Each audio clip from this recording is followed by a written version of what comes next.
ഇടതുപക്ഷം ഹൃദയപക്ഷമെന്ന നവമാധ്യമ കൂട്ടായ്മയിലെ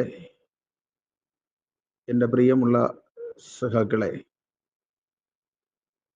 ഇപ്പോൾ രണ്ടാം തവണയാണ് ഇടതുപക്ഷം ഹൃദയപക്ഷം എന്ന നവമാധ്യമ കൂട്ടായ്മയുടെ പ്രഭാഷണ പരമ്പരയിൽ ഞാൻ പങ്കെടുക്കുന്നത്.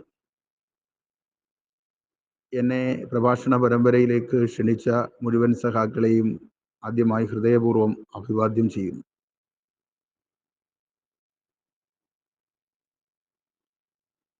രണ്ടായിരത്തി 2024 ലോക്സഭാ തെരഞ്ഞെടുപ്പിൽ ആലപ്പുഴ പാർലമെന്റ് മണ്ഡലത്തിലെ നിലവിലെ രാഷ്ട്രീയ സാഹചര്യങ്ങളെ സംബന്ധിച്ചും നമ്മുടെ രാജ്യത്തെയും നമ്മുടെ സംസ്ഥാനത്തെയും പൊതുവായ രാഷ്ട്രീയ സാഹചര്യത്തെ സംബന്ധിച്ചും ഒരു പ്രഭാഷണം നടത്തുവാനാണ് എന്നെ ചുമതലപ്പെടുത്തിയിട്ടുള്ളത്. 2019 പാർലമെന്റ് തെരഞ്ഞെടുപ്പ്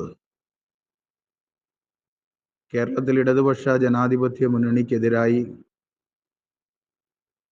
വലിയ തോതിലുള്ള കള്ളപ്രചാര വേലകൾ നടന്ന ഒരു തെരഞ്ഞെടുപ്പാണ്. രാഹുൽ ഗാന്ധിയുടെ കേരളത്തിലേക്കുള്ള വരവും ഇടതുപക്ഷ ജനാധിപത്യ മുന്നണിക്ക് കനത്ത തിരിച്ചടി ഉണ്ടാക്കി.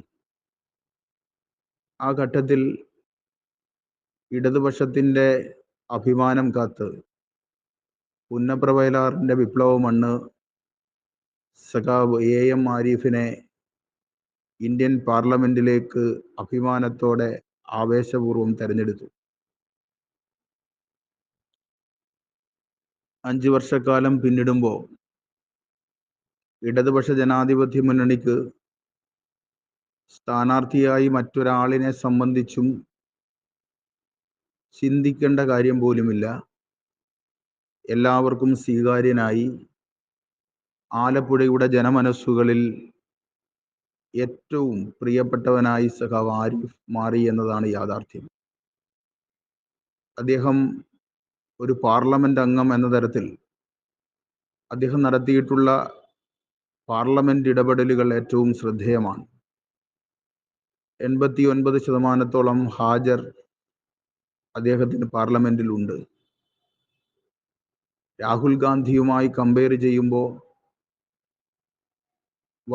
വളരെയേറെ ഒരു പാർലമെന്റ് അംഗം എത്തരത്തിലാണ് ഉയർന്നു പ്രവർത്തിക്കേണ്ടത് എന്നതിന് മാതൃക കൂടിയാണ് സഖാവ് AM ആരിഫ്. ആലപ്പുഴ പാർലമെന്റ് മണ്ഡലം എന്നാൽ അരൂർ മുതൽ കൊല്ലം ജില്ലയിലെ കരുനാഗപ്പള്ളി വരെയുള്ള 7 തീരദേശ അസംബ്ലി മണ്ഡലങ്ങൾ ചേരുന്നതാണ്. ഇവിടുത്തെ ഒരു രാഷ്ട്രീയ സാഹചര്യം പരിശോധിച്ചാൽ കരുനാഗപ്പള്ളിയും ഹരിപ്പാടും മാത്രമാണ് UDFന്റെ നിയമസഭാംഗങ്ങൾ ഉള്ളത്. ബാക്കി എല്ലാ മണ്ഡലങ്ങളിലും LDFന്റെ നിയമസഭാംഗങ്ങളാണുള്ളത്. പൊതുവിൽ ആലപ്പുഴ പാർലമെന്റ് മണ്ഡലം ഇടതുപക്ഷത്തിന് അനുകൂലമായ ഒരു സാഹചര്യമാണ് നിലവിൽ ഉള്ളത്. കഴിഞ്ഞ തവണ വലിയ ഇടതുപക്ഷത്തിനെതിരായ രാഷ്ട്രീയ കൊടുങ്കാറ്റ് ആഞ്ഞു വീശിയപ്പോഴും ആലപ്പുഴ അതിനെ പ്രതിരോധിച്ച് ഇടതുപക്ഷത്തിൻ്റെ പതാക ആലപ്പുഴയുടെ വിപ്ലവ മണ്ണിൽ പാറിച്ച അനുഭവമാണുള്ളത്. ഈ തെരഞ്ഞെടുപ്പിലേക്ക് വരുമ്പോൾ അത്രയേറെ വലിയ പ്രതിസന്ധികളൊന്നും ആലപ്പുഴയിൽ ഇടതുപക്ഷത്തെ സംബന്ധിച്ചിടത്തോളം ഇല്ല. ആലപ്പുഴയിൽ സഖാവ് ആരിഫിന് വിജയിച്ചു കയറാൻ കഴിയുന്ന സാഹചര്യമാണ് നിലവിലുള്ളത്. കഴിഞ്ഞ തവണ 10,000-15,000 വോട്ടുകൾക്കാണ് സഖാവ് ആരിഫ് വിജയിച്ചത്. ഈ തവണ അതിനേക്കാൾ ഉയർന്ന ഭൂരിപക്ഷത്തിൽ വിജയിക്കും എന്ന് തന്നെയാണ് ഞങ്ങളെല്ലാം കണക്കുകൂട്ടുന്നത്. കാരണം സഖാവിൻ്റെ പാർലമെന്റ് അംഗം എന്ന തരത്തിലുള്ള ഇടപെടൽ തന്നെയായിരുന്നു ഏറ്റവും പ്രധാനപ്പെട്ട കാര്യം. നമ്മുടെ രാജ്യത്തിൻ്റെ രാഷ്ട്രീയ സാഹചര്യങ്ങളിൽ ഫാസിസ്റ്റ് ഭരണകൂടത്തിനെതിരെ എങ്ങനെ പൊരുതണമെന്ന് നമ്മൾ കണ്ടത് സഖാവ് ആരിഫിലൂടെയാണ്. രാജ്യം ഇന്ന് വലിയ സങ്കീർണമായ ഒരു രാഷ്ട്രീയ സാഹചര്യത്തെ അഭിമുഖീകരിക്കുന്നുണ്ട്. ഈ അടുത്ത സമയത്താണ് രാജ്യത്ത് രാമക്ഷേത്ര നിർമ്മാണത്തെ അനുകൂലിക്കുന്ന കുറെ ഹിന്ദു സന്യാസിമാർ ഒരിടത്ത് ഒത്തുചേർന്നിട്ട് അവർ 750 പേജുള്ള ഒരു ഭരണഘടന എഴുതി തയ്യാറാക്കിയിട്ടുണ്ട്. അവർ പറയുന്നത് 2025 വിജയദശമി നാൾ രാജ്യത്ത് RSS രൂപീകരിച്ചതിൻ്റെ 100ാമത് വാർഷിക ദിനമാണ്. അന്ന് ഇന്ത്യയെ ഹിന്ദുത്വ രാജ്യമായി പ്രഖ്യാപിക്കും. ആ രാജ്യത്ത് പ്രയോഗവൽക്കരിക്കാനുള്ള ഭരണഘടനയാണ് ഞങ്ങൾ എഴുതി തയ്യാറാക്കിയിട്ടുള്ളത് എന്നാണ്. അത് രാജ്യത്തെ രാമക്ഷേത്ര നിർമ്മാണത്തെ അനുകൂലിക്കുന്ന ഹിന്ദു സന്യാസിമാരാണ് സംഘപരിവാറിനു വേണ്ടി സംഘപരിവാർ അനുകൂലികളായ അവർ തയ്യാറാക്കിയിട്ടുള്ളത്. അവർ പറയുന്നത് വാരണാസിയെ രാജ്യത്തിൻ്റെ തലസ്ഥാന നഗരമായി പ്രഖ്യാപിക്കുമെന്നും അവർ തയ്യാറാക്കിയിട്ടുള്ള ഭരണഘടന പ്രകാരം രാജ്യത്ത് ഹിന്ദു മതവിശ്വാസികൾക്കല്ലാതെ ആർക്കും വോട്ടവകാശവുമില്ല എന്നുമാണ് പറയുന്നത്.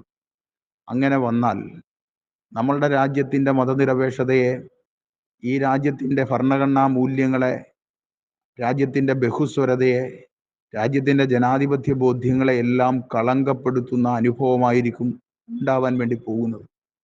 രാജ്യമൊരു മതരാഷ്ട്രമായി പ്രഖ്യാപിക്കുമെന്നാണിപ്പോൾ അവരുടെ പ്രഖ്യാപനം മുൻകൂറായി വന്നിട്ടുള്ളത്. രാമൻ്റെ രാജ്യം അവർ പ്രഖ്യാപിക്കുമെന്നാണ് പറയുന്നത്. രാമൻ്റെ പേര് പറഞ്ഞിട്ടാണ് രാജ്യത്തെ മതവിശ്വാസികളെ പരസ്പരം അവർ ഇന്ന് ഭിന്നിപ്പിക്കുന്നത്. ആരായിരുന്നു ശ്രീരാമൻ? അച്ഛൻ കൊടുത്ത വാക്കു പാലിക്കാൻ അധികാരം ഉപേക്ഷിച്ച് വനവാസത്തിന് പോയ ആളായിരുന്നു ശ്രീരാമൻ. രാമൻ ഒരിക്കലും അധികാരം ഇഷ്ടപ്പെട്ടിരുന്നില്ല. അതേ രാമൻ്റെ പേര് പറഞ്ഞ് ഈ രാജ്യത്ത് ഹിന്ദുവിനെയും മുസൽമാനെയും ക്രൈസ്തവനെയും എല്ലാം ഭിന്നിപ്പിക്കാൻ സംഘപരിവാർ രാഷ്ട്രീയം പരിശ്രമിച്ചുകൊണ്ടിരിക്കുന്ന ഒരു കാലത്താണ് ഈ തെരഞ്ഞെടുപ്പ് നടക്കുന്നത്.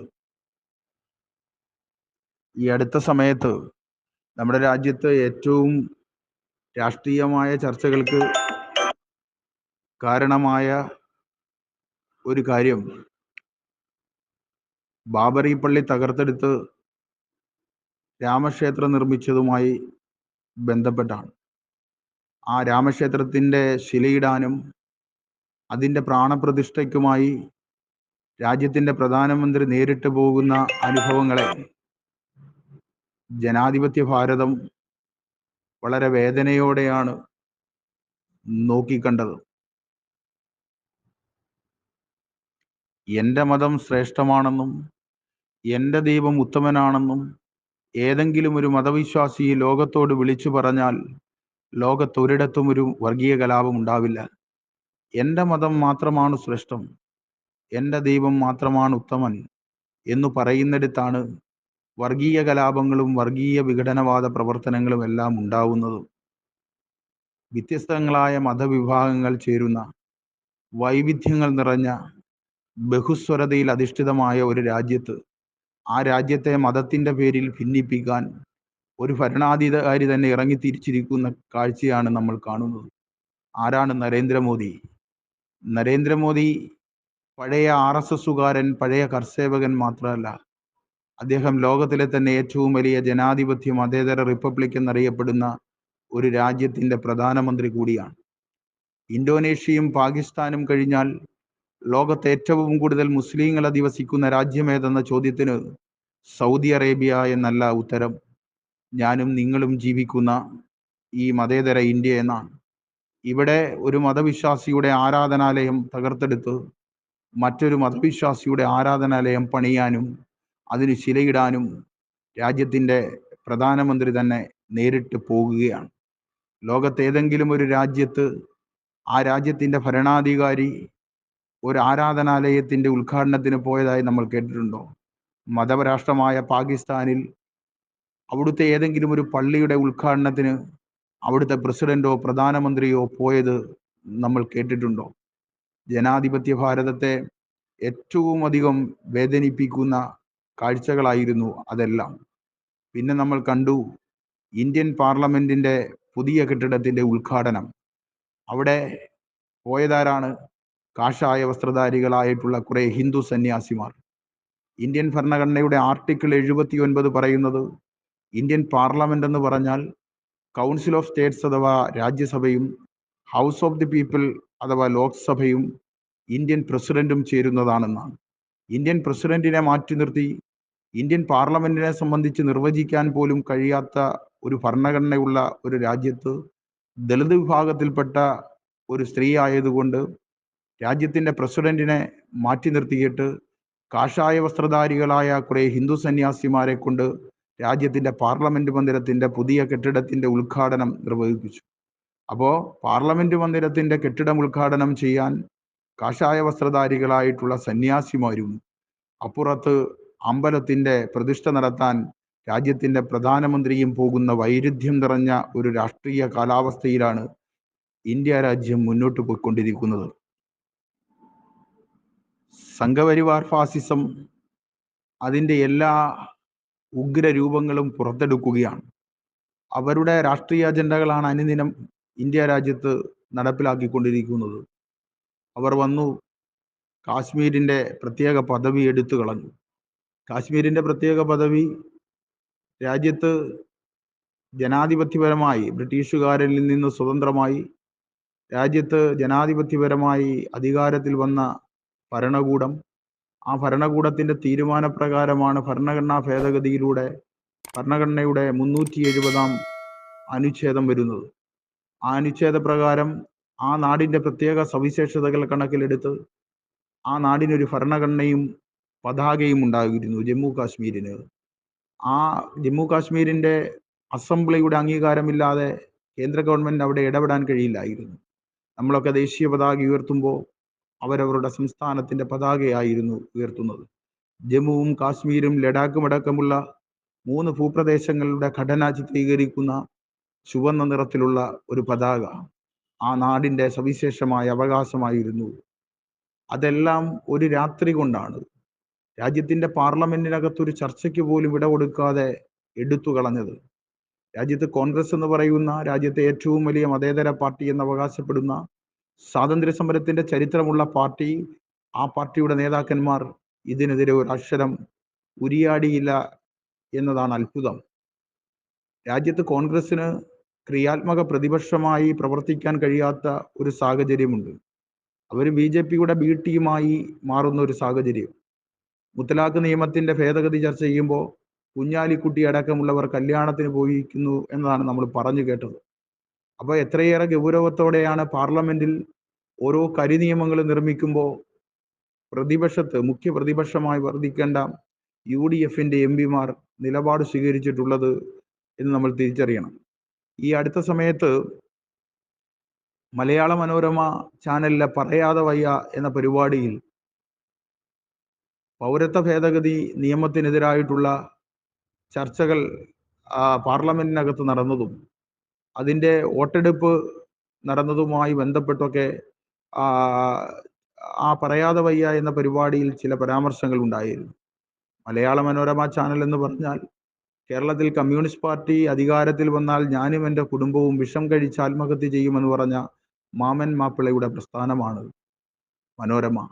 ആ മനോരമ പറഞ്ഞത് കേരളത്തിൽ നിന്ന് അനുകൂലമായി അവർക്ക് അനുകൂലമായ സാഹചര്യങ്ങൾ സൃഷ്ടിക്കുന്ന നിലപാടുകൾ കേരളത്തിലെ UDFന്റെ MP-മാർ സ്വീകരിച്ചപ്പോൾ അതിനെതിരായി ഒരാൾ മാത്രമേ ഉണ്ടായിരുന്നുള്ളൂ പോരാടാൻ ഒരേ ഒരു ആരിഫ് എന്നാണ് ആ മലയാള മനോരമ ചാനൽ പോലും പറഞ്ഞത്. അപ്പോൾ രാജ്യത്ത് സങ്കീർണമായിട്ടുള്ള രാജ്യത്തെ ജനജീവിതത്തെ ബാധിക്കുന്ന പ്രശ്നങ്ങൾ ചർച്ച ചെയ്യുമ്പോൾ പലപ്പോഴും ഇന്ത്യൻ പാർലമെന്റിൽ നിന്ന് UDFന്റെ MP-മാർ ഒളിച്ചോടുന്ന കാഴ്ചയാണ് നമുക്ക് കാണാൻ കഴിഞ്ഞിട്ടുള്ളത്. രാജ്യത്ത് ഹിന്ദി ഏകഭാഷയാക്കാനുള്ള നിയമം കൊണ്ടുവരാനൊരുങ്ങിയപ്പോഴും ഇന്ത്യ രാജ്യത്തിൻ്റെ വൈവിധ്യങ്ങളെല്ലാം തകർക്കാനുള്ള പരിശ്രമം സംഘപരിവാർ കൈകാര്യം ചെയ്യുമ്പോഴും ഒക്കെ ഒരക്ഷരം പറഞ്ഞില്ല. ഏറ്റവും അധികം വേദനിപ്പിക്കുന്ന അനുഭവം ഇന്ന് ഇന്ത്യൻ പാർലമെന്റിന്റെ സെൻട്രൽ ഹാളിൽ മഹാത്മാഗാന്ധിയുടെ ചിത്രത്തെ നോക്കി മറ്റൊരാളുടെ ചിത്രം ചിരിക്കുന്നുണ്ട്. അത് VD സവർക്കറുടെ ചിത്രമാണ്.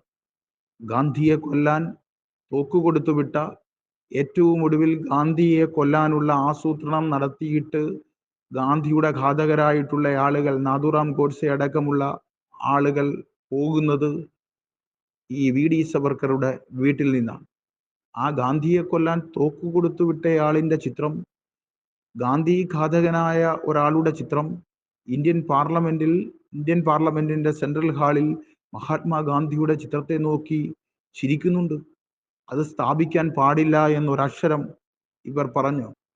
ഗാന്ധി ജനിച്ച നാട്ടിൽ ഗാന്ധി ആത്മഹത്യ ചെയ്തു എന്ന് ചരിത്രത്തെ വക്രീകരിപ്പിച്ചുകൊണ്ട് പുതിയ തലമുറയെ പഠിപ്പിക്കാൻ സംഘപരിവാർ രാഷ്ട്രീയം നേതൃത്വം കൊടുക്കുന്ന കേന്ദ്ര ഭരണാധികാരികൾ നേതൃത്വം കൊടുത്തപ്പോൾ അതിനെതിരെ ഒരക്ഷരം പറയാൻ രാജ്യത്ത് കോൺഗ്രസ് എന്ന് പറയുന്ന രാഷ്ട്രീയ പ്രസ്ഥാനത്തിന് കഴിഞ്ഞിട്ടേയില്ല.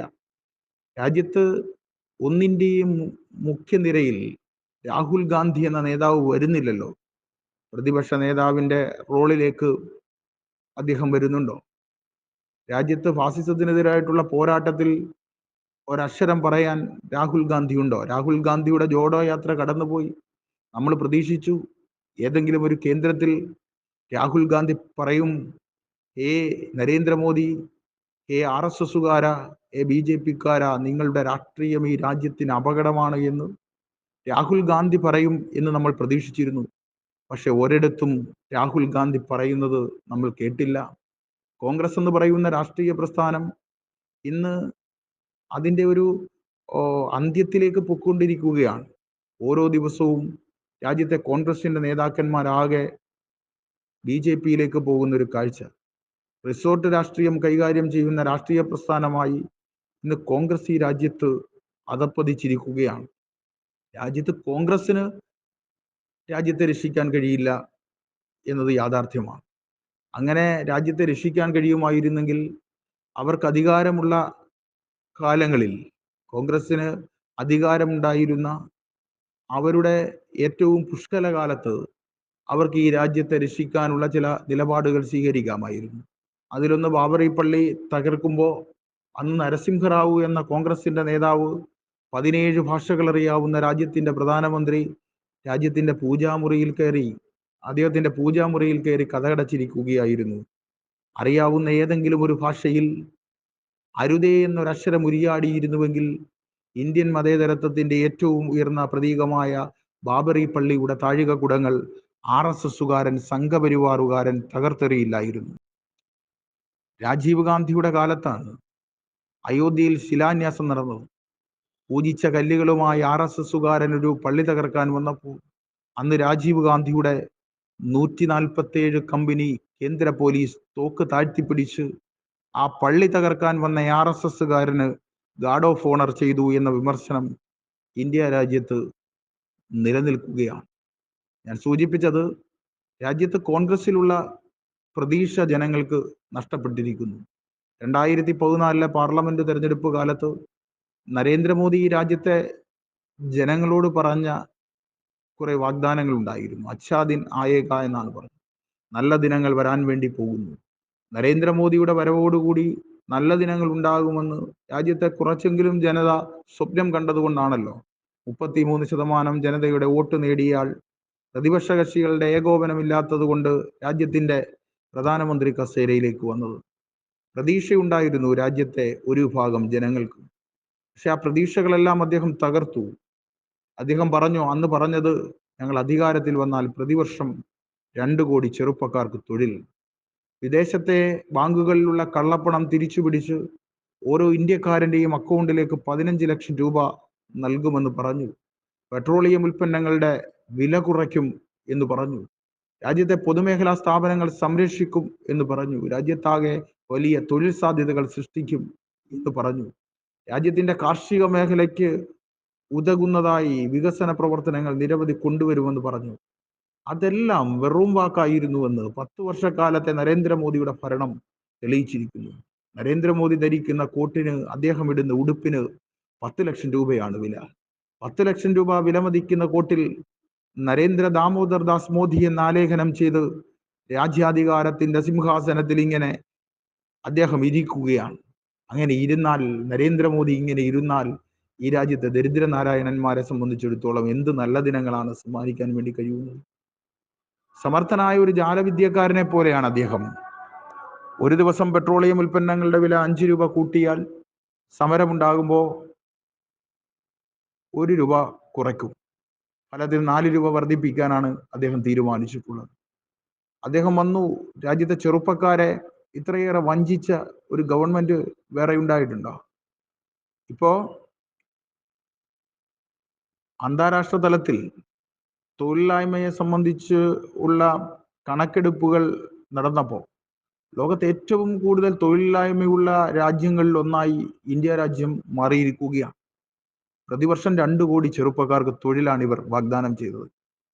അങ്ങനെയാണെങ്കിൽ ഇപ്പോൾ 20 കോടി ചെറുപ്പക്കാർക്ക് തൊഴിൽ തരേണ്ട സമയം കഴിഞ്ഞിരിക്കുന്നു. ഉണ്ടായിരുന്ന തൊഴിൽ സാധ്യതകൾ കൂടി അദ്ദേഹം ഇല്ലാതാക്കി എന്നതാണ്, നരേന്ദ്രമോദിയുടെ ഭരണകൂടം ഇല്ലാതാക്കി എന്നതാണ് നമ്മൾ ചേർത്ത് വായിക്കേണ്ടത്. രാജ്യത്തിന്റെ പൊതുമേഖലാ സ്ഥാപനങ്ങളെല്ലാം വിറ്റുതുലയ്ക്കുകയാണ്. ഇപ്പൊ നരേന്ദ്രമോദിയെ നമ്മൾ കാണുന്നത് LIC വിൽക്കാനുണ്ട്, BSNL വിൽക്കാനുണ്ട്, BPCL വിൽക്കാനുണ്ട്, രാജ്യത്തെ റെയിൽവേ സ്റ്റേഷനുകൾ, റെയിൽവേ പാളങ്ങൾ വിൽക്കാനുണ്ട്, രാജ്യത്തെ എയർപോർട്ടുകൾ വിൽക്കാനുണ്ട്, രാജ്യത്തെ പൊതുമേഖലാ ബാങ്കുകൾ വിൽക്കാനുണ്ടെന്ന് പറഞ്ഞ് ഈ രാജ്യത്തെ കമ്പോളത്തിൽ രാജ്യത്തെ കോർപ്പറേറ്റുകളോട് വിലപേശുന്ന ഒരു മാർക്കറ്റിംഗ് മാനേജരെ പോലെയാണ് നരേന്ദ്രമോദിയെ നമുക്കിന്ന് കാണാൻ കഴിയുന്നത്. രാജ്യത്തിന്റെ പ്രധാനമന്ത്രി ആയിട്ടല്ല, ഒരു മാർക്കറ്റിംഗ് മാനേജരെ പോലെ അദ്ദേഹം മാറിയിരിക്കുന്നു എന്നതാണ് യാഥാർത്ഥ്യം. രാജ്യത്ത് അഗ്നിപഥ് എന്ന് പറയുന്ന ഒരു പുതിയ സ്കീം കൊണ്ടുവന്നു. പണ്ടൊക്കെ നമ്മുടെയൊക്കെ വീട്ടിൽ ഒരാൾക്ക് പട്ടാളത്തിൽ ജോലി ലഭിച്ചാൽ അവന്റെ തലമുറ രക്ഷപ്പെട്ടു എന്നാണ് പറയാറ്. ഇപ്പൊ എന്താണ് സ്ഥിതി? 4 വർഷത്തേക്ക് രാജ്യത്തിന്റെ തന്ത്രപ്രധാന മേഖലയായ സൈനിക മേഖലയിൽ പോലും രാജ്യത്തെ ഭരണകൂടം കരാർവൽക്കരണം കൊണ്ടുവന്നു. ചെറുപ്പക്കാരെ ഇത്രയേറെ വഞ്ചിച്ച ഒരു ഭരണകൂടമുണ്ടോ? ആ ഭരണകൂടം തുടർന്ന് ഈ രാജ്യത്തിന്റെ അധികാരത്തിലേക്ക് വരാൻ പാടില്ല. ഒരിക്കൽ കൂടി രാജ്യത്ത് നരേന്ദ്രമോദിയുടെ ഭരണകൂടം വന്നാൽ ഈ രാജ്യത്തിന്റെ നന്മകളെല്ലാം നശിക്കും. ഈ രാജ്യത്തിന്റെ ജനാധിപത്യ ബോധ്യങ്ങൾ ഇല്ലാതാവും. രാജ്യത്തിന്റെ മതനിരപേക്ഷതയും രാജ്യത്തിന്റെ ഭരണഘടനാ മൂല്യങ്ങളും എല്ലാം തകിടം പറയും. ലോകത്തിന് തന്നെ മഹനീയമായ മതേതരത്വത്തിന്റെ മാതൃകകൾ സമ്മാനിച്ച നാടാണ് ഇന്ത്യ.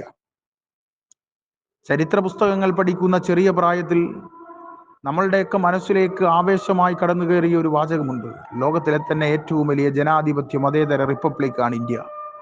ആ രാജ്യത്തിന്റെ മതേതര നന്മകളെയെല്ലാം തകർത്ത് തരിപ്പണമാക്കാനാണ് ഇവർ പരിശ്രമിക്കുന്നത്. ഇപ്പൊ പൗരത്വ ഭേദഗതി നിയമം അതിന്റെ തിരക്കിട്ട ഉത്തരവിറക്കിയിരിക്കുന്നു. മതത്തിന്റെ പേരിൽ പൗരത്വം നിർണയിക്കാനുള്ള ഈ കരി നിയമം ഈ രാജ്യത്ത് നടപ്പിലാക്കി ഈ രാജ്യത്തെ മുസ്ലിം ന്യൂനപക്ഷത്തെ നാടുകടത്താനാണ് ഇവർ പരിശ്രമിക്കുന്നത്. മുസ്ലിങ്ങളെല്ലാം പാകിസ്ഥാനിലോട്ടും ബംഗ്ലാദേശിലോട്ടും പോകണമെന്നാണ് ഇവർ പറയുന്നത്. ഒരാൾക്ക് പൗരത്വം നഷ്ടപ്പെട്ടാൽ പിന്നെ ആ പൗരത്വം സ്ഥാപിക്കാൻ വേണ്ടിയുള്ള അപ്പീൽ നൽകണമെങ്കിൽ അപ്പൂപ്പന്റെ ജനന സർട്ടിഫിക്കറ്റ് നൽകണമെന്നാണ് പറയുന്നത്. നമ്മളുടെയൊക്കെ തന്നെ ജനന സർട്ടിഫിക്കറ്റ് നമ്മളുടെ പലരുടെയും കയ്യിലില്ലാത്ത ഒരു സാഹചര്യത്തിൽ അപ്പൂപ്പന്റെ ജനന സർട്ടിഫിക്കറ്റ് നൽകണമെന്നാണ് ഇവർ പറയുന്നത്. രാജ്യത്ത് ആസാമിൽ പൗരത്വ ഭേദഗതി നിയമം പരീക്ഷണാടിസ്ഥാനത്തിൽ നടപ്പിലാക്കിയപ്പോൾ ആദ്യം പുറത്തുപോയ ആളുടെ പേര് കേട്ടാൽ ഞെട്ടരുത്: ഫക്രുദ്ദീൻ അലി അഹമ്മദ്. അടിയന്തരാവസ്ഥ പ്രഖ്യാപിക്കുമ്പോൾ രാജ്യത്തിന്റെ പ്രസിഡന്റ് ആയിരുന്നയാളാണ്. നിങ്ങളൊന്ന് ചിന്തിച്ചു നോക്കുക, ഈ രാജ്യത്തിന്റെ പ്രസിഡന്റ് ആയിരുന്ന ഒരാൾ ആ രാജ്യത്ത് പൗരത്വ ഭേദഗതി നിയമം വരുമ്പോൾ ആദ്യം പൗരനല്ലാതെയായി മാറുക. എന്തൊരു വിരോധാഭാസമാണ്! പിന്നെ പുറത്തുപോയയാൾ അൻവറ തൈമൂർ, കോൺഗ്രസിന്റെ വനിതാ നേതാവും ആസാമിലെ മുഖ്യമന്ത്രിയുമായിരുന്നയാൾ. അവരാണ് പിന്നീട് പൗരത്വം നഷ്ടപ്പെട്ടത്. പൗരത്വം നഷ്ടപ്പെട്ടാൽ പിന്നെ വീടുകളിൽ കഴിയാൻ പറ്റില്ല, പോകേണ്ടത് ജയിലറകൾക്ക് സമാനമായ കോൺസെൻട്രേഷൻ ക്യാമ്പുകളിലേക്കാണ്. കേരളം നമുക്കെല്ലാം ആശ്വാസം പകരുകയാണ്. കേരളത്തിന്റെ മുഖ്യമന്ത്രി സഖാവ് പിണറായി വിജയൻ പറഞ്ഞു: ഞാൻ ഈ കേരളത്തിന്റെ മുഖ്യമന്ത്രിയായിരിക്കുന്നിടത്തോളം കാലം, കമ്മ്യൂണിസ്റ്റ് പാർട്ടി കേരളം ഭരിക്കുന്നിടത്തോളം കാലം ഈ മതത്തിന്റെ പേരിൽ പൗരത്വം നിർണയിക്കുന്ന ഈ കരി നിയമം നടപ്പിലാക്കില്ല. ലോകത്ത് എവിടെയെല്ലാം പൗരത്വ ഭേദഗതി നിയമം കൊണ്ടുവന്നിട്ടുണ്ടോ? നരേന്ദ്രമോദിയെ പോലെ ഏകാധിപതിയും സ്വേച്ഛാധിപതിയുമായി ആരെല്ലാം മാറിയിട്ടുണ്ടോ അവരുടെ എല്ലാം അന്ത്യം ദയനീയമായിരുന്നു.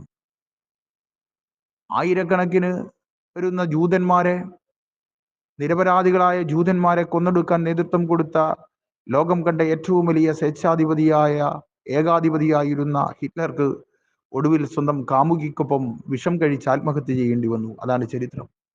മുസോളിനിയെ നാട്ടുകാർ പിടിച്ചുകെട്ടി തല്ലിക്കൊന്ന് തലകീഴായി കെട്ടിത്തൂക്കുകയായിരുന്നു. അതാണ് ചരിത്രം.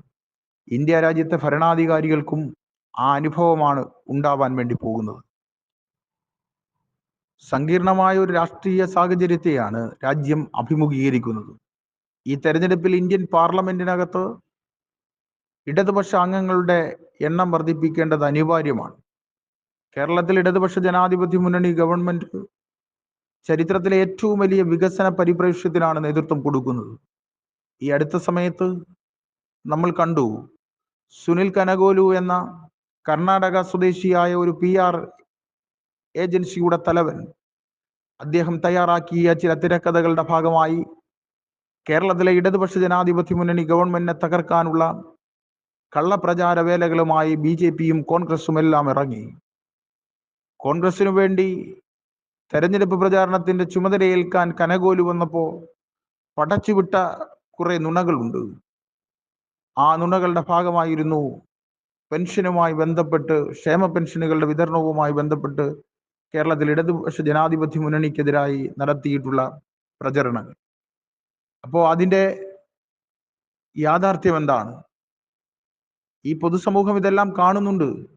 കോൺഗ്രസ് എന്ന് പറയുന്ന രാഷ്ട്രീയ പ്രസ്ഥാനത്തിന് അതിനെപ്പറ്റി പറയാൻ പോലുമുള്ള യോഗ്യതയില്ല. നമ്മൾ കണ്ടു, മറിയക്കുട്ടി എന്ന് പറയുന്ന വൃദ്ധയായ ഒരു അമ്മയെ കൊണ്ട് പിച്ചച്ചട്ടി എടുപ്പിച്ച് മുഖ്യമന്ത്രിയുടെ വാഹനം കടന്നു പോകുമ്പോൾ, നവകേരള സദസ്സിന്റെ വാഹനം കടന്നു പോകുമ്പോൾ കറുത്ത വസ്ത്രവും കറുത്ത അടിവസ്ത്രവും ഒക്കെ ഉയർത്തി കേരളത്തിന്റെ രാഷ്ട്രീയ സംസ്കാരത്തിന് യോജിക്കാത്ത സമരമുറകളുമായി വൃദ്ധയായ ഒരു അമ്മ വന്നപ്പോൾ അത്ഭുതത്തോടെയാണ് നമ്മൾ നോക്കിക്കണ്ടത്.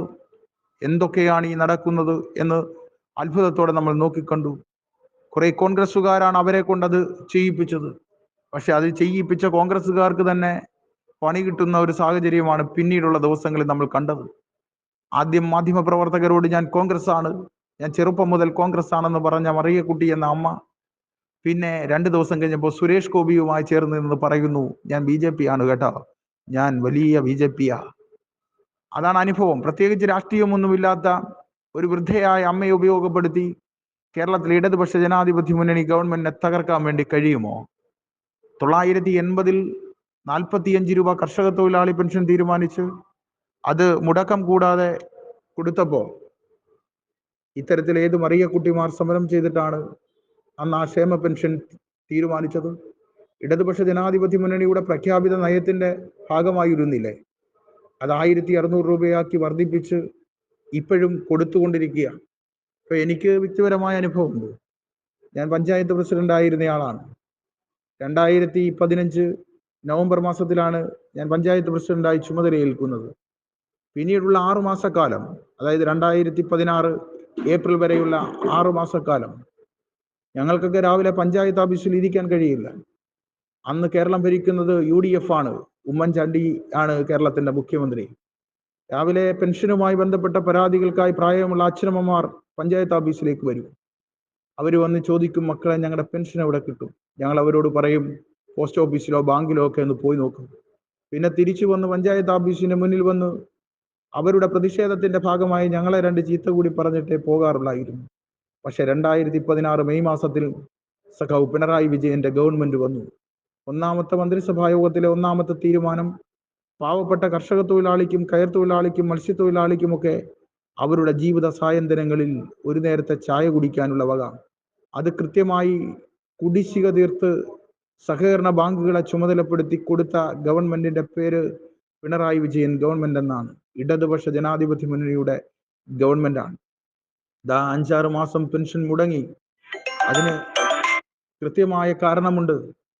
ആ പെൻഷൻ മുടങ്ങുന്നതിന് കൃത്യമായ കാരണമുണ്ടായിരുന്നു. 57,400 കോടി രൂപയാണ് കേന്ദ്ര ഗവൺമെന്റ് ഈ കൊച്ചു കേരളത്തിന് നൽകാനുണ്ടായിരുന്നത്. ഫെഡറൽ സംവിധാനത്തിൽ പ്രവർത്തിക്കുന്ന ഒരു രാജ്യത്ത് കേന്ദ്ര സംസ്ഥാന ബന്ധങ്ങൾ എങ്ങനെയായിരിക്കണമെന്ന് ഭരണഘടനയിൽ തന്നെ നിർവചിക്കുന്നുണ്ട്. ആ ഭരണഘടനാ മൂല്യങ്ങളെയെല്ലാം കാറ്റിൽ പറത്തിക്കൊണ്ടാണ് അന്ധമായ രാഷ്ട്രീയ വിരോധം മുൻനിർത്തി കേന്ദ്ര ഗവൺമെന്റ് ഈ കേരളത്തെ രാഷ്ട്രീയമായി ശ്വാസം മുട്ടിക്കാൻ ശ്രമിച്ചത്. കോൺഗ്രസ് ഒരു വാക്കുപോലും പറഞ്ഞില്ല. രാഹുൽ ഗാന്ധിയും കേരളത്തിൽ നിന്നുള്ള ഇടതുപക്ഷ MP-മാരും ഒരക്ഷരം പറഞ്ഞില്ല. ഒടുവിൽ മുഖ്യമന്ത്രി മന്ത്രിമാരെയും MLA-മാരെയും MP-മാരെയും കൂട്ടി ഡൽഹിയിൽ പോയി സമരം ചെയ്തു. എന്നിട്ടും തന്നില്ല. സുപ്രീം കോടതിയിൽ പോയി കടമെടുക്കാനുള്ള അവകാശം ചോദിച്ചു വാങ്ങി കടമെടുത്ത് 3 മാസത്തെ പെൻഷൻ ഇപ്പോൾ കൊടുത്തു കഴിഞ്ഞു. അത് കേരളത്തിലെ ഇടതുപക്ഷ ജനാധിപത്യ മുന്നണി ഗവൺമെന്റിന്റെ ഒരു നിശ്ചയദാർഢ്യമാണ്. നമ്മളെ രാഷ്ട്രീയ വിരോധം വെച്ച് ഇല്ലാതാക്കാൻ പരിശ്രമിക്കുമ്പോഴും അതിന് ബദലായി ഈ നാട്ടിലെ സാധാരണപ്പെട്ടവനെ ചേർത്തു പിടിക്കാനുള്ള പരിശ്രമമാണ് ഇടതുപക്ഷ ജനാധിപത്യ മുന്നണി ഗവൺമെന്റ് കാട്ടിയിട്ടുള്ളത്. ഈ തെരഞ്ഞെടുപ്പിൽ ഇടതുപക്ഷ ജനാധിപത്യ മുന്നണിക്ക് കേരളത്തിൽ വലിയ മുന്നേറ്റം ഉണ്ടാക്കാൻ വേണ്ടി കഴിയും. ഇപ്പോ ഇന്ത്യൻ പാർലമെന്റിൽ ഇടതുപക്ഷ അംഗങ്ങളുടെ എണ്ണം വർദ്ധിപ്പിക്കേണ്ടത് അനിവാര്യമായ ഒരു രാഷ്ട്രീയ സാഹചര്യമാണ്. ആലപ്പുഴയിലും ഇടതുപക്ഷത്തിന് അനുകൂലമായ രാഷ്ട്രീയ കാറ്റാണ് ആഞ്ഞു വീശുന്നത്. സഖാവ് ആരിഫ് കൃത്യമായ ഇടപെടലുകൾ നടത്തിയ ഒരു MP ആണ്. ആലപ്പുഴയുടെ ബൈപ്പാസ് 4 പതിറ്റാണ്ടുകാലത്തെ ആലപ്പുഴക്കാരുടെ സ്വപ്നമായിരുന്നു. അതിന് നിശ്ചയദാർഢ്യത്തോടെ ഇടപെട്ട് കേരളത്തിലെ ഇടതുപക്ഷ ജനാധിപത്യ മുന്നണി ഗവൺമെന്റിന്റെ സഹായത്തോടെ ആലപ്പുഴയിലെ ബൈപ്പാസ് യാഥാർത്ഥ്യമാക്കാൻ കേന്ദ്ര ഗവൺമെന്റിൽ വലിയ സമ്മർദ്ദം ചെലുത്തി ഇടപെട്ടത് സഖാവ് ആരിഫാണ്. ആർക്കും മറക്കാൻ കഴിയില്ല. AC വേണുഗോപാൽ എന്ന UDFന്റെ സ്ഥാനാർത്ഥി ഇവിടെ നിന്ന് 2 തവണ MP-യും കേന്ദ്രമന്ത്രിയുമൊക്കെയായി ആയിരുന്നിട്ടുണ്ട്. പക്ഷെ ആ കാലത്തൊന്നും യാഥാർത്ഥ്യമാക്കാൻ കഴിയാതിരുന്നത് കൃത്യമായി യാഥാർത്ഥ്യമാക്കാനുള്ള നിശ്ചയദാർഢ്യത്തോടെയുള്ള ഇടപെടൽ ആലപ്പുഴയിലെ വൈറോളജി ഇൻസ്റ്റിറ്റ്യൂട്ട് യാഥാർത്ഥ്യമാക്കിയത്. എറണാകുളം മുതൽ കായംകുളം വരെയുള്ള പാത ഇരട്ടിപ്പിക്കലിന് അദ്ദേഹം നടത്തിയ ഇടപെടൽ 2660 കോടി രൂപയുടെ വികസന പ്രവർത്തനം. പെരുമ്പളം എന്ന് പറയുന്ന ദ്വീപിലേക്ക് 100 കോടിയുടെ പാലം ഇപ്പോ അതിന്റെ പൂർത്തീകരണത്തിലേക്ക് എത്തിക്കുന്നു. അദ്ദേഹം MLA ആയിരിക്കുമ്പോൾ, അരൂരിന്റെ MLA ആയിരിക്കുമ്പോൾ, പിന്നീട് അദ്ദേഹം MP ആയപ്പോൾ സംസ്ഥാന സർക്കാരിൽ നടത്തിയ വലിയ സമ്മർദ്ദത്തിന്റെ അദ്ദേഹം നടത്തിയ വലിയ ഇടപെടലിന്റെ ഭാഗമായിട്ടാണ് അന്നത്തെ പൊതുമരാമത്ത് വകുപ്പ് മന്ത്രി സഖാവ് G. സുധാകരൻ കൂടി മുൻകൈയെടുത്തുകൊണ്ട് ആ പാലത്തിന്റെ നിർമ്മാണം അതിന്റെ പൂർത്തീകരണത്തിലേക്ക് വരികയാണ്. 10,000 ആളുകൾ മാത്രം താമസിക്കുന്ന ഒരു ദ്വീപിലേക്കാണ് ആ പാലം സഖാവ് AM ആരിഫിന്റെ നിശ്ചയദാർഢ്യം കൊണ്ട് യാഥാർത്ഥ്യമാകാൻ വേണ്ടി പോകുന്നു. അങ്ങനെ ഒട്ടേറെ വികസന പ്രവർത്തനങ്ങൾക്ക് ഈ ആലപ്പുഴയിൽ അദ്ദേഹം നേതൃത്വം കൊടുത്തു. അദ്ദേഹത്തിന്റെ ഏറ്റവും വലിയ സവിശേഷത, നമ്മുടെ നാട്ടിലൊക്കെ ഒരു പഞ്ചായത്ത് മെമ്പറെ യോഗത്തിന് വിളിച്ചാൽ അരമണിക്കൂർ വൈകി എത്താറുള്ളൂ. പക്ഷെ സഖാവ് ആരിഫിനെ ഒരു യോഗത്തിന് വിളിച്ചാൽ 10 മണിക്ക് ഒരു യോഗം പറഞ്ഞാൽ 10 മണിക്ക് അദ്ദേഹം വേദിയിൽ ഉണ്ടാവും. അത്രയേറെ കൃത്യനിഷ്ഠയോടെ ഞങ്ങളൊക്കെ പലപ്പോഴും അത്ഭുതപ്പെട്ടിട്ടുണ്ട്. കരുനാഗപ്പള്ളി മുതൽ അരൂർ വരെ നീണ്ടുകിടക്കുന്ന 100 കണക്കിന് കിലോമീറ്റർ ദൈർഘ്യമുള്ള ഒരു പാർലമെന്റ് മണ്ഡലത്തിൽ എങ്ങനെയാണ് ഈ മനുഷ്യൻ ഇങ്ങനെ കൃത്യമായി ഓടിയെത്താൻ വേണ്ടി കഴിയുന്നത്, ഇത്രയേറെ കൃത്യനിഷ്ഠ പാലിക്കാൻ കഴിയുന്നതെന്ന് അത്ഭുതത്തോടെ നോക്കിക്കണ്ടിട്ടുണ്ട്. കേന്ദ്ര ഗവൺമെന്റ് 14 കേന്ദ്രീയ വിദ്യാലയങ്ങൾ അടച്ചുപൂട്ടാൻ തീരുമാനിച്ചു. അതിലൊന്ന് കായംകുളം NTPC-യുമായി ബന്ധപ്പെട്ടുള്ള കേന്ദ്രീയ വിദ്യാലയമാണ്. അവിടുത്തെ രക്ഷിതാക്കളൊക്കെ വലിയ ആശങ്കയിലായി. രക്ഷിതാക്കൾ MP-യെ സമീപിച്ചു. അദ്ദേഹം ആദ്യം NTPC-യുടെ അധികാരികളുമായി സംസാരിച്ചു. ഇന്ത്യൻ പാർലമെന്റിനകത്ത് 20 തവണയാണ് ആ വിഷയം അദ്ദേഹം ഉന്നയിച്ചത്. കേന്ദ്രീയ വിദ്യാലയം അടച്ചുപൂട്ടാൻ പാടില്ല. എന്നിട്ടും കേന്ദ്ര ഗവൺമെന്റ് അംഗീകരിച്ചില്ല. അവർ അടച്ചുപൂട്ടാൻ തീരുമാനിച്ചു. കേന്ദ്ര വിദ്യാഭ്യാസ മന്ത്രിയെയും പ്രധാനമന്ത്രിയെയും നേരിട്ട് കണ്ട് നിവേദനം കൊടുത്തു. എന്നിട്ടും അടച്ചുപൂട്ടാൻ തീരുമാനിച്ചപ്പോൾ അദ്ദേഹം ഹൈക്കോടതിയിൽ പോയി. ഹൈക്കോടതിയിൽ NTPC ഹൈക്കോടതിയെ സമീപിച്ച് അവർക്ക് അനുകൂലമായ വിധി സമ്പാദിച്ചു. അദ്ദേഹം സഖാവ് ആരിഫ് പിന്നെ സുപ്രീം കോടതിയെ സമീപിച്ചു. സുപ്രീം കോടതിയിൽ നിന്ന് ആ കേന്ദ്രീയ വിദ്യാലയം നിലനിർത്താൻ അനുകൂലമായ വിധി സമ്പാദിച്ചുകൊണ്ട് ഒരു ജനപ്രതിനിധി, ഒരു പാർലമെന്റ് അംഗം എങ്ങനെയാണ് നാട്ടിൽ വിദ്യാഭ്യാസ സ്ഥാപനങ്ങളെ സംരക്ഷിക്കേണ്ടത് എന്ന് മറ്റുള്ളവർക്ക് മാതൃകയായി കാണിച്ചു കൊടുത്തു സഖാവ് ആരിഫ്. അങ്ങനെ എണ്ണിയാൽ ഒടുങ്ങാത്ത ഒരുപാട് കാര്യങ്ങൾക്ക് സഖാവ് ആരിഫ് നേതൃത്വം കൊടുത്തിട്ടുണ്ട്. അതുകൊണ്ട് തീർച്ചയായും ആലപ്പുഴയുടെ വിപ്ലവ മണ്ണ് ഒരിക്കൽ കൂടി സഖാവ് ആരിഫിനെ ഇവിടെ നിന്ന് തെരഞ്ഞെടുക്കുമെന്ന കാര്യത്തിൽ യാതൊരു തർക്കവുമില്ല. KC വേണുഗോപാൽ ഇപ്പോ ഓൾറെഡി MP ആണ്. അദ്ദേഹം രാജസ്ഥാനിൽ നിന്നുള്ള രാജ്യസഭാ അംഗമാണ്. ഫാസിസത്തിനെതിരെ യുദ്ധം ചെയ്യേണ്ട ആളുകൾ BJPക്ക് കെട്ടിവെക്കുന്ന കാശ് കിട്ടാത്ത സ്ഥലങ്ങളിലല്ല വന്ന് മത്സരിക്കേണ്ടത്. അത് രാഹുൽ ഗാന്ധി ആണെങ്കിലും KC വേണുഗോപാൽ ആണെങ്കിലും ഇവിടെ വന്നിട്ടല്ലല്ലോ BJPക്കെതിരെ, ഫാസിസത്തിനെതിരെ യുദ്ധം ചെയ്യേണ്ടത്. ഇവിടെ 5 വർഷക്കാലം ഇന്ത്യൻ പാർലമെന്റിൽ ഇന്ത്യയിലെ ഫാസിസ്റ്റ് രാഷ്ട്രീയത്തോട് പൊരുതിയ ആരിഫിനെതിരെയാണോ KC വേണുഗോപാൽ മത്സരിക്കേണ്ടത്? അപ്പോൾ അതല്ല എന്ന തിരിച്ചറിവ് മതേതര വിശ്വാസികളായിട്ടുള്ള തൊഴിലാളി വർഗ പോരാട്ടത്തിന്റെ ചരിത്രമുള്ള ആലപ്പുഴയിലെ പ്രബുദ്ധരായ ജനങ്ങൾക്കുണ്ട്. ആരിഫിന്റെ മറ്റൊരു സവിശേഷത, അദ്ദേഹം പാർലമെന്റ് അംഗമായിരുന്ന ഈ 5 വർഷക്കാലവും കോവിഡിന്റെ പ്രതിസന്ധി കാലത്ത് 8,000-ഓളം കുട്ടികൾക്കാണ് ആലപ്പുഴയുടെ ആദരവ് എന്ന പേരിൽ മികച്ച വിജയം കൈവരിക്കുന്ന കുട്ടികൾക്ക് അദ്ദേഹം ആദരവ് നൽകുന്നത്. അത് ആ പരിപാടി ഏറ്റവും ഗംഭീരമായ പരിപാടിയായിട്ടാണ് ആ മെറിറ്റ് അവാർഡ് ചടങ്ങ് സംഘടിപ്പിക്കുന്നത്. കേരളത്തിലെ അറിയപ്പെടുന്ന കലാകാരന്മാർ ആരെ അടക്കം അണിനിരത്തിക്കൊണ്ടാണ് തൻ്റെ പാർലമെന്റ് മണ്ഡലത്തിലെ വിദ്യാർത്ഥി സമൂഹത്തെ എങ്ങനെ ചേർത്ത് നിർത്തണം എന്നതിൻ്റെ ഉജ്ജ്വലമായ മാതൃകയാണ് അദ്ദേഹം കാട്ടിക്കൊടുത്തത്. മറ്റൊരു കാര്യം, ഇപ്പോൾ ദേശീയപാതയുടെ പണി നടക്കുകയാണ്. ദേശീയപാതയുടെ പണി നടക്കുമ്പോൾ പലയിടങ്ങളിലും അണ്ടർപാസ് അനുവദിക്കുന്നതിനും ഫ്ലൈ ഓവറുകൾ അനുവദിക്കുന്നതിനുമൊക്കെ വലിയ സമ്മർദ്ദം MP എന്ന തരത്തിൽ അദ്ദേഹത്തിന് വന്നിട്ടുണ്ട്. അതിലൊക്കെ വളരെ ക്രിയാത്മകമായി അദ്ദേഹം ഇടപെട്ടു, വളരെ ക്രിയാത്മകമായി ഇടപെട്ടു. പലയിടത്തും അണ്ടർപാസ് ആദ്യം തയ്യാറാക്കിയ എസ്റ്റിമേറ്റ് പ്രകാരം ഉണ്ടായിരുന്നില്ല. പലയിടത്തും ഫ്ലൈ ഓവറുകൾ ഉണ്ടായിരുന്നില്ല. അതൊക്കെ കേന്ദ്ര ഗവൺമെന്റിൽ വലിയ ശക്തമായ സമ്മർദ്ദം ചെലുത്തിയിട്ടാണ് ആരിഫ് പരമാവധി അതെല്ലാം സാധിച്ചെടുക്കാൻ വേണ്ടിയുള്ള ഇടപെടൽ നടത്തിയിട്ടുള്ളത്.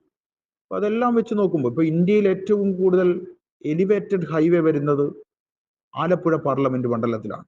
ശ്രദ്ധേയമായിട്ടുള്ള അദ്ദേഹത്തിന്റെ ഒരു ഇടപെടലിന്റെ ഭാഗമായിട്ടാണ്. അങ്ങനെ എല്ലാ മനുഷ്യർക്കും ആക്സസ് ചെയ്യാൻ കഴിയുന്ന ആളായിരുന്നു. ഒരു വിളിപ്പുറത്ത് ആരിഫ് ഉണ്ടായിരുന്നു. എല്ലാ മനുഷ്യർക്കും ആക്സസ് ചെയ്യാം. ഒരു പഞ്ചായത്ത് മെമ്പറെ പോലെ അദ്ദേഹത്തെ ആക്സസ് ചെയ്യാൻ കഴിയുമായിരുന്നു എന്നതാണ് അദ്ദേഹത്തിന്റെ ഏറ്റവും വലിയ സവിശേഷത. അതുകൊണ്ട് ആരിഫ് ഗംഭീര ഭൂരിപക്ഷം നേടി ആലപ്പുഴയിൽ നിന്ന് തെരഞ്ഞെടുപ്പിൽ വിജയിക്കുമെന്ന കാര്യത്തിൽ ആർക്കും യാതൊരു തർക്കവും. BJP സ്ഥാനാർത്ഥിയായി ശോഭാ സുരേന്ദ്രനാണ് മത്സരിക്കുന്നത്. അവരിതുവരെ ഒരു തെരഞ്ഞെടുപ്പിലും വിജയിച്ച ചരിത്രമില്ല. ഇവിടെ ആലപ്പുഴയിൽ തനി വർഗീയതയുടെ വിഷം ചീറ്റാനാണ് അവർ ശ്രമിച്ചുകൊണ്ടിരിക്കുന്നത്. അവരുടെ രാഷ്ട്രീയ അജണ്ടയുടെ ഭാഗമായി ജാതിയും മതവും ഒക്കെ പറഞ്ഞിട്ടുള്ള ചേരിതിരിവുകൾക്ക് സംഘപരിവാർ രാഷ്ട്രീയം ഇവിടെ നേതൃത്വം കൊടുക്കുന്നുണ്ട്. അതിനെല്ലാം ആലപ്പുഴയുടെ മതേതര മനസ്സ് ഒറ്റക്കെട്ടായി നിന്ന് ഇടതുപക്ഷത്തോടൊപ്പം നിന്ന് ചെറുക്കുമെന്ന കാര്യത്തിൽ യാതൊരു തർക്കവും വേണ്ട. ആരിഫ് എന്ന് പറഞ്ഞാൽ മത്സരിച്ച എല്ലാ തെരഞ്ഞെടുപ്പുകളിലും വിജയിച്ചിട്ടുള്ള ഒരാൾ കൂടിയാണ്. അദ്ദേഹം തിരുവനന്തപുരം ലോ അക്കാദമി ലോ കോളേജിൽ പഠിക്കുന്ന കാലത്താണ്, അദ്ദേഹം ഒരു വിദ്യാർത്ഥി നേതാവായിരിക്കുന്ന സമയത്താണ് അരൂക്കുറ്റി ഡിവിഷനിൽ നിന്ന് ആലപ്പുഴ ജില്ലാ കൗൺസിലിലേക്ക് മത്സരിക്കുന്നത് 90കളുടെ തുടക്കത്തിൽ. അതിനുശേഷം SFIയുടെയും DYFIയുടെയും നേതാവായി പ്രവർത്തിച്ചു. DYFIയുടെ സംസ്ഥാന കമ്മിറ്റി അംഗമായിരിക്കുമ്പോഴാണ് അദ്ദേഹത്തെ അരൂരിലെ പാർട്ടി ഏരിയ സെക്രട്ടറിയുടെ ചുമതല ഏൽപ്പിക്കുന്നത്. അത് കൃത്യമായി നിർവഹിച്ചു വരവെയാണ് UDFിലേക്ക് കൂറുമാറിയ KR ഗൗരിയമ്മയ്ക്കെതിരെ മത്സരിക്കാൻ അദ്ദേഹത്തെ കമ്മ്യൂണിസ്റ്റ് പാർട്ടിയും ഇടതുപക്ഷ ജനാധിപത്യ മുന്നണിയും ചുമതലപ്പെടുത്തുന്നത്. അന്ന് എല്ലാവരും പറഞ്ഞു, കേരള രാഷ്ട്രീയത്തിലെ അതികായികയായ KR ഗൗരിയമ്മയ്ക്കെതിരെ ഒരു പീറ പയ്യനെന്ന്. പക്ഷെ തെരഞ്ഞെടുപ്പിന്റെ റിസൾട്ട് വന്നപ്പോൾ ഗൗരിയമ്മ ആയിരക്കണക്കിന് വോട്ടിന് പരാജയപ്പെട്ടു. അതാണ് ചരിത്രം. പിന്നെ അദ്ദേഹം മത്സരിച്ച ഓരോ തെരഞ്ഞെടുപ്പിലും അദ്ദേഹത്തിന്റെ ഭൂരിപക്ഷം വർദ്ധിക്കുകയായി. 3-ാം തവണ അരൂരിൽ നിന്ന് നിയമസഭയിലേക്ക് മത്സരിക്കുമ്പോൾ അദ്ദേഹത്തിന്റെ ഭൂരിപക്ഷം 38,000 ആയിരുന്നു. ചരിത്ര ഭൂരിപക്ഷത്തിലേക്ക് അദ്ദേഹം എത്തുന്ന കാഴ്ചയാണ് നമ്മൾ കണ്ടത്. കഴിഞ്ഞ തവണ കേരളത്തിൽ ആകെ ഇടതുപക്ഷത്തിന് തിരിച്ചടി ഉണ്ടായപ്പോഴും ആലപ്പുഴയിൽ അദ്ദേഹത്തിന് വിജയിച്ച് കയറാൻ വേണ്ടി കഴിഞ്ഞു. ആ പ്രതിസന്ധികളൊന്നും നിലവിൽ ആലപ്പുഴയിലില്ല. ആലപ്പുഴയിൽ ആരിഫ് ഗംഭീര ഭൂരിപക്ഷത്തോടെ വിജയിക്കുമെന്ന കാര്യത്തിൽ യാതൊരു തർക്കവുമില്ല. അതിനായിട്ടുള്ള ഇടതുപക്ഷത്തിന്റെ നല്ല നിലയിലുള്ള പ്രചരണ സംഘടനാ പ്രവർത്തനങ്ങളൊക്കെ നല്ല നിലയിൽ നടന്നു വരികയാണ്. ആരിഫ് അഭിമാനത്തോടെ ജയിക്കും. ആരിഫിന്റെ വിജയത്തിനായി നമുക്കെല്ലാവർക്കും കാതോർക്കാം. ആലപ്പുഴയുടെ ചരിത്രത്തിലെ ഏറ്റവും ഉയർന്ന ഭൂരിപക്ഷത്തിൽ നമുക്ക് വിജയിക്കാം. ഇവിടെ ഇപ്പോൾ KC വേണുഗോപാൽ എന്ന് പറയുന്ന ദേശീയ നേതാവിനെ കൊണ്ടുവന്ന് ആരിഫിനെതിരെ മത്സരിപ്പിച്ചാൽ ഏതാണ്ട് നേട്ടം കൊയ്യാൻ കഴിയും എന്നാണ് UDF ക്യാമ്പുകൾ തെറ്റിദ്ധരിച്ചത്. കേരള രാഷ്ട്രീയത്തിലെ അതികായകനായിരുന്ന, കേരളത്തിലെ കോൺഗ്രസ് രാഷ്ട്രീയത്തിലെ അതികായകനായിരുന്ന VM സുധീരനെ തോൽപ്പിച്ച ചരിത്രമാണ് ആലപ്പുഴയുടെ വിപ്ലവ മണ്ണിനുള്ളത്. അന്ന് ആലപ്പുഴ മെഡിക്കൽ കോളേജിലെ ഡോക്ടറായിരുന്ന ഡോക്ടർ KS മനോജാണ്, അദ്ദേഹം പിന്നീട് കോൺഗ്രസിലേക്ക് പോയെങ്കിലും ഡോക്ടർ KS മനോജാണ് VM സുധീരനെ അന്ന് ഇവിടെ പരാജയപ്പെടുത്തിയത്. അതുകൊണ്ട് അങ്ങനെയുള്ള ബ്രാൻഡ് നെയിമുകൾക്കൊന്നും ജനമനസ്സുകളിൽ യാതൊരു സ്ഥാനവുമില്ല. ആലപ്പുഴയുടെ അരികിൽ എന്നും ആരിഫ് ഉണ്ടായിരുന്നു, സാധാരണക്കാരനൊപ്പം. സാധാരണക്കാരൻ്റെ പ്രശ്നങ്ങളിൽ ഇടപെട്ടുകൊണ്ട് അവൻ്റെ ദൈനംദിന പ്രശ്നങ്ങൾക്ക് പരിഹാരം കണ്ട് രാജ്യത്തിൻ്റെ മതനിരപേക്ഷത സംരക്ഷിക്കാനുള്ള പോരാട്ടത്തിൻ്റെ നെടുനായകത്വമായി സഖാവ് ആരിഫ് ഉണ്ടായിരുന്നു. അന്നൊക്കെ നമ്മൾ ഇന്ത്യൻ പാർലമെൻറ്റിലെ സഖാവ് ആരിഫിൻ്റെ പെർഫോമൻസ് കണ്ടപ്പോൾ നമ്മളെല്ലാം പറഞ്ഞത് കനലൊരു തരിമതിയെന്ന്. ആ കനൽ ഊതിക്കത്തിക്കാൻ, ആ കനൽ കെടാതെ കാക്കാനുള്ള പരിശ്രമത്തിലാണ് ആലപ്പുഴയിലെ പ്രബുദ്ധരായ ജനാധിപത്യ വിശ്വാസികൾ. എല്ലാവരുടെയും സഹായവും എല്ലാവരുടെയും പിന്തുണയും സഖാവ് ആരിഫിൻ്റെ വിജയത്തിനായി ഉണ്ടാവണമെന്ന് മാത്രം സൂചിപ്പിച്ചുകൊണ്ട് ഞാൻ എൻ്റെ വാക്കുകൾ ഉപസംഹരിക്കുന്നു. എന്നെ ഈ പ്രഭാഷണ പരമ്പരയിലേക്ക് ക്ഷണിച്ച ഈ നവമാധ്യമ കൂട്ടായ്മയുടെ ഭാരവാഹികൾക്ക് ഒരിക്കൽ കൂടി ഹൃദയത്തിൽ തൊട്ട് നന്ദി അറിയിക്കുന്നു. അഭിവാദ്യങ്ങൾ.